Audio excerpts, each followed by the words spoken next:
जय श्री राम दोस्तों। आज हम आपको सीता माता की नित नेम की कहानी सुनाने वाले हैं। तो चलिए दोस्तों शुरू करते हैं। यह कहानी सीता माता कहती थी और श्री राम इसे सुना करते थे। एक दिन श्री राम भगवान को किसी काम के लिए बाहर जाना पड़ गया तो सीता माता कहने लगी कि भगवान, मेरा तो 12 वर्ष का नित नेम है। अगर आप बाहर जाएंगे तो मैं अपनी कहानी किसे सुनाऊंगी। श्री राम ने कहा कि तुम एक की पाल पर जाकर बैठ जाना और वहाँ जो भी औरतें पानी भरने आएंगी उन्हें अपनी कहानी सुना देना। सीता माता कुएं की पाल पर जाकर बैठ जाती है और वहाँ पर एक स्त्री आई। उसने रेशम की जरी की साड़ी पहन रखी थी और सोने का घड़ा ले रखा था।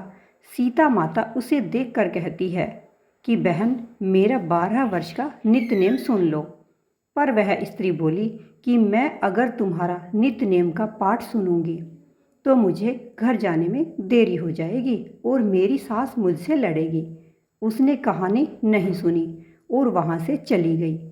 उसकी रेशम की जरी की साड़ी फट गई, सोने का घड़ा मिट्टी के घड़े में बदल गया।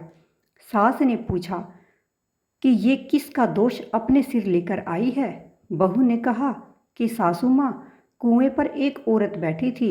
उसने कहानी सुनने के लिए कहा, लेकिन मैंने उसकी कहानी नहीं सुनी, जिसका यह फल मुझे मिला। सास की बात सुनकर अगले दिन वही साड़ी और घड़ा लेकर सास कुएं की पाल पर गई।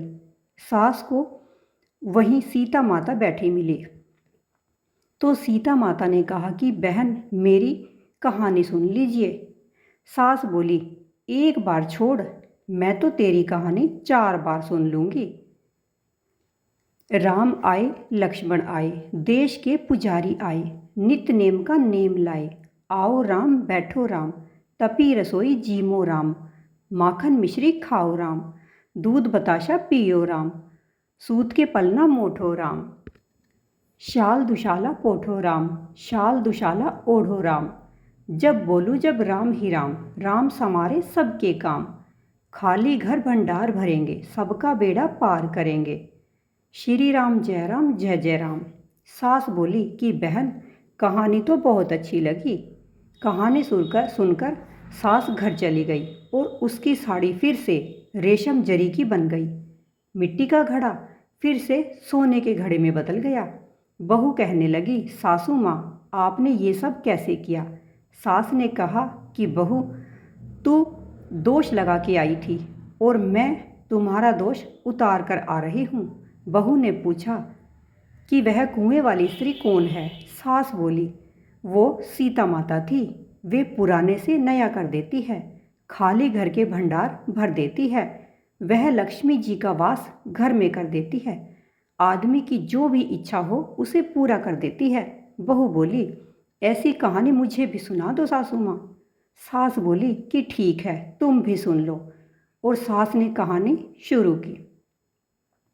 राम आए लक्ष्मण आए, देश के पुजारी आए, नित्य नेम का नेम लाए। आओ राम बैठो राम, तपी रसोई जीमो राम, माखन मिश्री खाओ राम, दूध बताशा पियो राम, सुत के पल का मोठो राम, शाल दुशाला पोठो राम, शाल दुशाला ओढ़ो राम। जब बोलूं जब राम ही राम, राम समारे सबके काम, खाली घर भंडार भरेंगे, सबका बेड़ा पार करेंगे। कहानी सुनकर बहू बोली कि कहानी तो बहुत अच्छी है। सास ने कहा कि ठीक है, इस कहानी को रोज कहा करेंगे।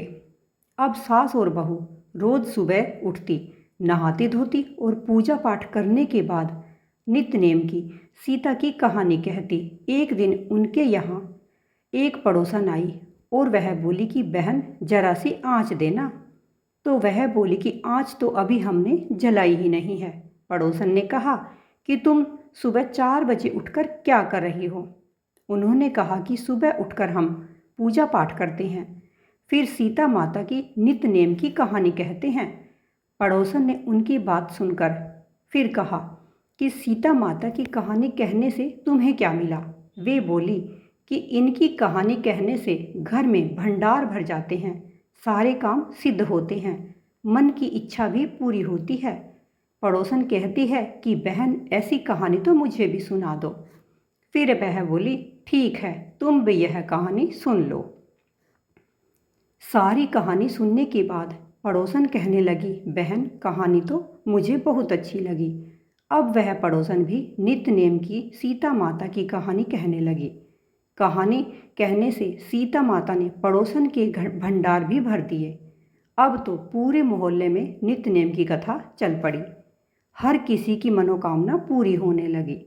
हे माता सीता, जैसे आपने उनके भंडार भरे वैसे ही आप हमारे भी भंडार भरना, कहानी सुनने वाले के भी और कहानी कहने वाले के भी। दोस्तों, कहानी आपको कैसी लगी कमेंट बॉक्स में ज़रूर बताएं। अगर कहानी पसंद आई हो तो लाइक करें, शेयर करें और चैनल को सब्सक्राइब करें।